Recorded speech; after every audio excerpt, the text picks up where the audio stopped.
स्वागत है आप सभी का आज के इस विज्ञान के वीडियो में और कुछ बहुत ही अच्छे विज्ञान के क्वेश्चंस के साथ में मैं आप सभी के साथ एक बार फिर से। तो अगर इसमें थोड़ा सा स्टैंडर्ड कहा जाए तो बहुत ही बेसिक क्वेश्चंस जो क्लास 9th एनसीईआरटी की बुक से लिए गए हैं। तो आइए स्टार्ट करते हैं। किसी भी परीक्षा के लिए बहुत ही महत्वपूर्ण स्थान रखते हुए तो प्रश्न संख्या 1 से स्टार्ट करते हैं। थोड़ा सा दबा हुआ है ऊपर से, ये हम खुरच सकते हैं, ठीक है। तो किस चीज़ को आप खुरच सकते हैं इसमें, तो जिसमें ऑप्शन है ठोस, द्रव या गैस, या इनमें से कोई नहीं। तो जिनको आप आसानी से खुरच सकते हैं वो आपके कैसे होते हैं, ठोस पदार्थ होते हैं, इनको आप खुरचा जा सकता है। दूसरे पर आते हैं, हम बहुत अधिक संपीड़ित करते हैं। संपीड़न से क्या मतलब होता है कि किसी भी का आयतन कम करना, उसको कम आयतन में इकट्ठा करना। तो ये काम सबसे अधिक आप किसको दबा सकते हैं, एक सिंपल भाषा में कहें तो कंप्रेस किसको कर सकते हैं, तो वो आपके क्या हैं, गैसेज हैं, जिनको आप अच्छे से कंप्रेस कर सकते हैं। और सॉलिड की अपेक्षा और आपके लिक्विड की अपेक्षा, ठीक है, गैसों को अधिक कंप्रेस किया जा सकता है।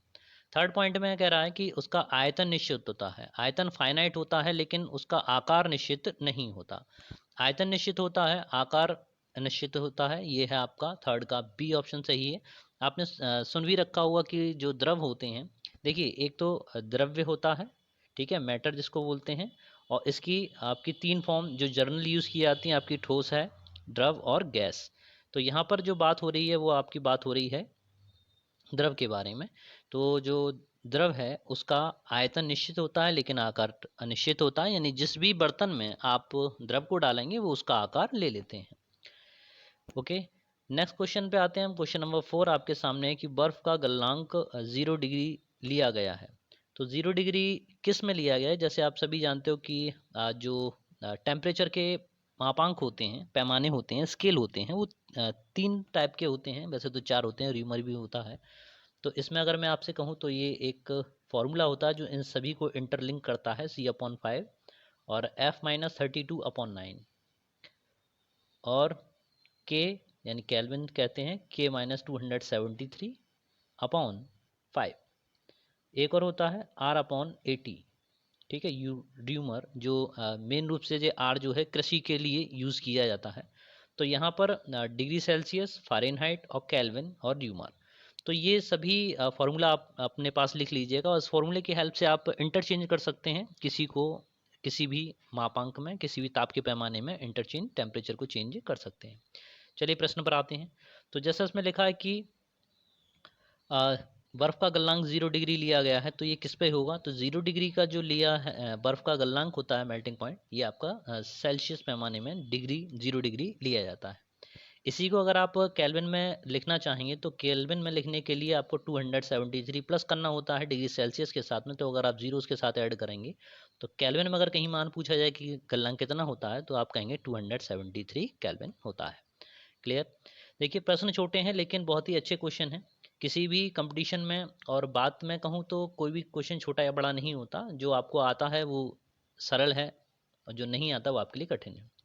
क्वेश्चन नंबर 5 पर आते हैं। पांचवा क्वेश्चन है, आकार व आयतन निश्चित नहीं होता। तो इसमें बात की गई है आकार व आयतन निश्चित नहीं होता, ना तो उसका साइज ना ही उसका वॉल्यूम, ठीक है, shape and size, shape and volume, sorry. Okay, तो ये निश्चित नहीं है। किसके निश्चित नहीं है, गैसों के निश्चित नहीं है। गैसों में ना तो इनका आकार निश्चित है और ना ही इनका आयतन निश्चित है। क्लियर। बाकी ठोस और द्रव की बात की जाए तो ये दोनों ही ठोस का तो आकार और आयतन दोनों ही निश्चित होता है, द्रवों में हमने ऊपर देखा था, आकार अनिश्चित, आयतन निश्चित। 6 पर आते हैं, रसोई गैस में प्रयोग करते हैं। यहाँ पर 3 गैसें दिखाई गई हैं। एलपीजी है पहला ऑप्शन में, एमआई मिक है, सीएनजी है, या ये सभी।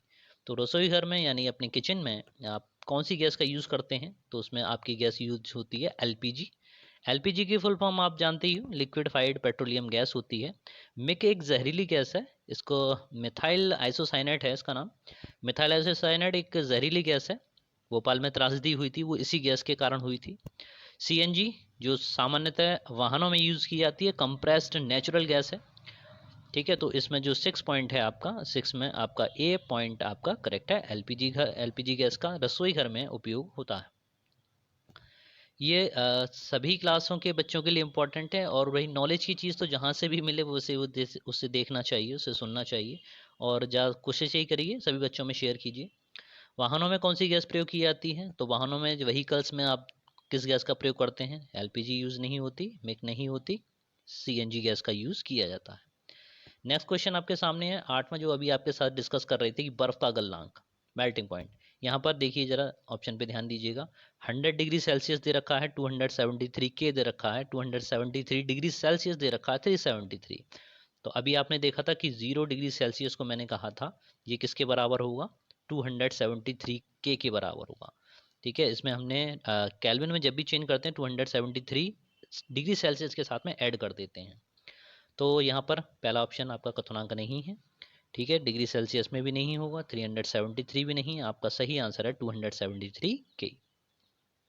अगला क्वेश्चन, गर्मियों में घड़े का जल निम्नलिखित प्रकरणों में से किसके कारण ठंडा हो सकता है? घड़ा जो पानी को ठंडा करने के काम में आता है, आजकल उसका स्थान फ्रिज ने ले लिया है, लेकिन मेरी एडवाइस कि आप सभी फ्रिज के स्थान पर घड़े का ही यूज़ किया करें। तो इसमें पानी ठंडा किसके कारण होता है? ओके, तो यहाँ पर ऑप्शन देखिए, परासरण, विसरण, वाष्पन या वाष्पोत्सर्जन। वाष्पोत्सर्जन, परासरण और विसरण। ठीक है, तो इसमें जो सही ऑप्शन है वह है वाष्पन। घड़ा जो होता है उसमें छोटे छोटे रोम छिद्र होते हैं, मिट्टी का बना होता है, पकी हुई मिट्टी का।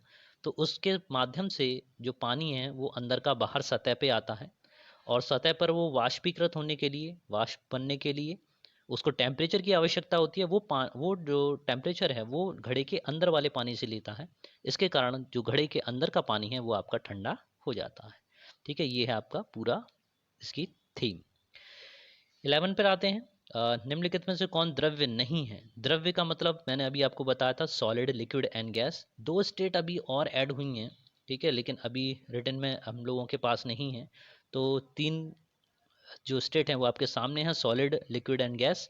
और इसके बाद में एक प्लाज्मा आई है, और बीई मैटर या बोस आइंस्टीन कंडेंसेंस मैटर बोलते हैं उसको, बीई मैटर बोल लीजिएगा आप। तो यहाँ पर 5 स्टेट हो चुकी हैं। तो यहाँ पर क्वेश्चन में कह रहा है अनिश्चित आकार वाले पदार्थ कहलाते हैं। तो अनिश्चित आकार किसका होता है? आप सभी बता सकते हैं। ठीक है, द्रव और गैस दोनों का आकार अनिश्चित होता है, तो इसमें आपका सही ऑप्शन है द्रव तथा गैस। इसमें 15 क्वेश्चन ही रखेंगे इस वाली वीडियो में, क्योंकि फिर वीडियो बड़े होते हैं, फिर थोड़ा दिक्कत होती है, आप लोग भी देखने में हिचकिचाते हो। 13 पे आते हैं, निम्नलिखित में से किसकी आकृति तथा आकार दोनों अनिश्चित होते हैं? तो इसमें ठोस, द्रव, गैस ना देके इसमें ऑप्शन आपके सामने दे रखा है, मेज, जल, वायु या पेंसिल। तो इसमें आकृति और आकार दोनों की बात की गई है, और जो वायु है वो आपकी गैस में शामिल होगी। मेज आपका सॉलिड, ठीक है, नहीं होगा। पेंसिल आपकी सॉलिड, जल आपका लिक्विड।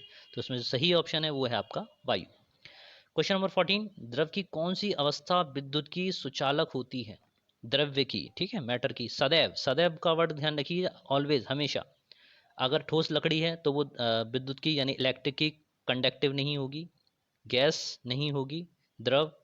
कंडीशन अगर आप बात करें डिस्टिल वाटर की, ठीक है, उसमें अगर किसी तरह का कोई अम्ल नहीं है तो वो भी विद्युत का कुचालक ही होगा। अब बच नेक्स्ट पॉइंट में जो प्लाज्मा है, फोर्थ ऑप्शन आपका यही करेक्ट है, कि द्रव की ये चौथी अवस्था जो सदैव विद्युत की सुचालक होती है। तो इसमें जो सही ऑप्शन है वो आपका डी, प्लाज्मा।